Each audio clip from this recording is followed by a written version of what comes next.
ಇಸ್ಲಾಂಗೆ ಮತಾಂತರವಾದ ಹಿಂದೂ ಯುವತಿಯನ್ನು ಉಗ್ರ ಚಟುವಟಿಕೆ ಹಿನ್ನೆಲೆಯಲ್ಲಿ ಬಂಧಿಸಲಾಗಿದೆ. ಕರಾವಳಿಯಲ್ಲಿ ಹಿಂದೂ ಯುವತಿಯರು ಲವ್ ಜಿಹಾದಿಗೆ ಬಲಿಯಾಗುತ್ತಿದ್ದಾರೆ. ಅದರಿಂದ ದಕ್ಷಿಣ ಕನ್ನಡ ಜಿಲ್ಲೆಯಲ್ಲಿ ಈ ಬಗ್ಗೆ ಎಚ್ಚೆತ್ತುಕೊಳ್ಳುವುದು ಒಳಿತು. ತಕ್ಷಣದಲ್ಲಿ ರಾಜ್ಯ ಸರ್ಕಾರ ಲವ್ ಜಿಹಾದ್ ಕಾನೂನು ಜಾರಿಗೆ ತರಬೇಕು ಎಂದು ಬಜರಂಗದಳ ಆಗ್ರಹಿಸಿದೆ.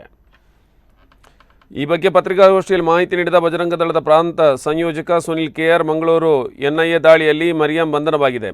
ಮರಿಯಂ ಅಂತಾರಾಷ್ಟ್ರೀಯ ಭಯೋತ್ಪಾದನಾ ಸಂಘಟನೆಯಲ್ಲಿ ಗುರುತಿಸಿದ್ದಾಳೆ. ಸ್ಥಳೀಯ ಯುವತಿಯರನ್ನು ಭಯೋತ್ಪಾದನಾ ಕೃತ್ಯಕ್ಕೆ ಜೋಡಿಸುತ್ತಿದ್ದಳು. ಕರಾವಳಿಯಲ್ಲಿ ಲವ್ ಹೆಸರಿನಲ್ಲಿ ಜಿಹಾದ್ ನಡೆಯುತ್ತಿದೆ. ಲವ್ ಜಿಹಾದ್ ಮೂಲಕ ಭಯೋತ್ಪಾದನಾ ಸಂಘಟನೆ ಮಹಿಳೆಯರ ಜೋಡಣೆ ನಡೆಸಲಾಗುತ್ತಿದೆ. ಮಹಿಳೆಯರನ್ನು ಮಕ್ಕಳು ಹೇರುವ ಯಂತ್ರ ಮಾಡಲಾಗುತ್ತಿದೆ. ಮಾಜಿ ಶಾಸಕ ಇದನ್ನೊಬ್ಬ ಮೊಮ್ಮಗ ಭಯೋತ್ಪಾದಕ ಚಟುವಟಿಕೆಯಲ್ಲಿ ಗುರುತಿಸಿದ್ದಕ್ಕೆ ಬಂಧನವಾಗಿದೆ. ಮರಿಯಾ ಹಿಂದೂ ಯುವತಿಯಾಗಿದ್ದು ಇದನ್ನೊಬ್ಬರ ಮೊಮ್ಮಗನ ಮದುವೆಯಾಗಿ ಲವ್ ಜಿಹಾದ್ ಮೂಲಕ ಆಕೆಯನ್ನು ಭಯೋತ್ಪಾದನಾ ಚಟುವಟಿಕೆ ನಡೆಸುವಂತೆ ಮಾಡಿದ್ದಾನೆ ಎಂದು ಬಜರಂಗದಳ ಈ ಸಂದರ್ಭದಲ್ಲಿ ಆರೋಪಿಸಿದೆ.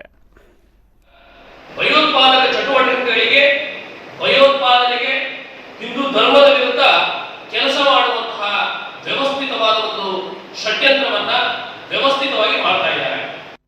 ಮಂಗಳೂರಿನಲ್ಲಿ ನಿನ್ನೆ ರಾಷ್ಟ್ರೀಯ ತನಿಖಾ ದಳ ಒಂದು ದಾಳಿಯನ್ನು ಮಾಡಿದೆ.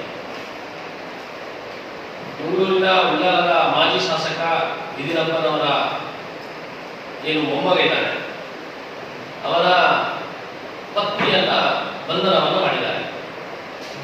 ಯಾಕೆ ಬಂಧನ ಅಂತ ಕೇಳಿದ್ರೆ, ಇಡೀ ದೇಶಕ್ಕೆ, ಈ ಪ್ರಪಂಚಕ್ಕೆ ಮಾರಕವಾಗಿರುವಂತಹ ಸಿರಿಯ ದೇಶದಲ್ಲಿರುವಂತಹ ಅಂತಾರಾಷ್ಟ್ರೀಯ ಭಯೋತ್ಪಾದಕ ಸಂಘಟನೆ, ಅಂತಹ ಭಯೋತ್ಪಾದಕ ಸಂಘಟನೆಯೊಂದಿಗೆ ಜೋಡಿಸಿಕೊಂಡು ಭಯೋತ್ಪಾದನಾ ಕೃತ್ಯಗಳಲ್ಲಿ ತೊಡಗಿಸಿಕೊಂಡಿದ್ದಾರೆ ಎನ್ನುವಂತಹ ಮಾಹಿತಿಯಿಂದ ಅವಳನ್ನ ಮರಿಯಂ ಎನ್ನುವಂತಹ ಮಹಿಳೆಯನ್ನು ಬಂಧಿಸಿದ್ದಾರೆ. ವಿಶೇಷವಾಗಿ ಈ ವಿಚಾರವನ್ನ ತೆಗೆದುಕೊಂಡು ಆ ಮರಿಯಂ ಎನ್ನುವಂತಹ ಹೆಂಗಸು ಮಾಡ್ತಾ ಇದ್ಲು. ನಮಗೆ ಅತ್ಯಂತ ದುಃಖದ ವಿಷಯ ಯಾವುದಂತ ಕೇಳಿದರೆ, ನಾವು ಈ ವಿಚಾರವನ್ನು ಯಾಕೆ ಹೇಳ್ತಾ ಇದ್ದೇವೆ ಅಂತ ಹೇಳಿದರೆ, ಸಮಾಜದಲ್ಲಿ ಜಾಗೃತಿ ಕೆಲಸವನ್ನು ಸುಮಾರು 15 ವರ್ಷಗಳಿಂದ 20 ವರ್ಷದಿಂದ ನಿರಂತರವಾಗಿ ಇಲ್ಲಿ ನಿರಂತರವಾಗಿ ಲವ್ ಜಿಹಾದ್ ನಡೀತಾ ಇದೆ. ಇದು ಕೇವಲ ಪ್ರೀತಿ ಅಲ್ಲ, ಲವ್ ಅಲ್ಲ, ಅಲ್ಲಿ ಜಿಹಾದ್ ಎನ್ನುವಂಥದ್ದು ನಡೀತಾ ಇದೆ. ಪ್ರೀತಿ ಹೆಸರಿನಲ್ಲಿ ಜಿಹಾದನ್ನು ಮಾಡಿ ಅವರನ್ನು, ಹಿಂದೂ ಹೆಣ್ಣುಮಕ್ಕಳನ್ನು ಭಯೋತ್ಪಾದಕ ಸಂಘಟನೆಗೆ ಜೋಡಿಸುವಂಥ ಕೆಲಸ, ಅಥವಾ ಇಸ್ಲಾಂನಲ್ಲಿ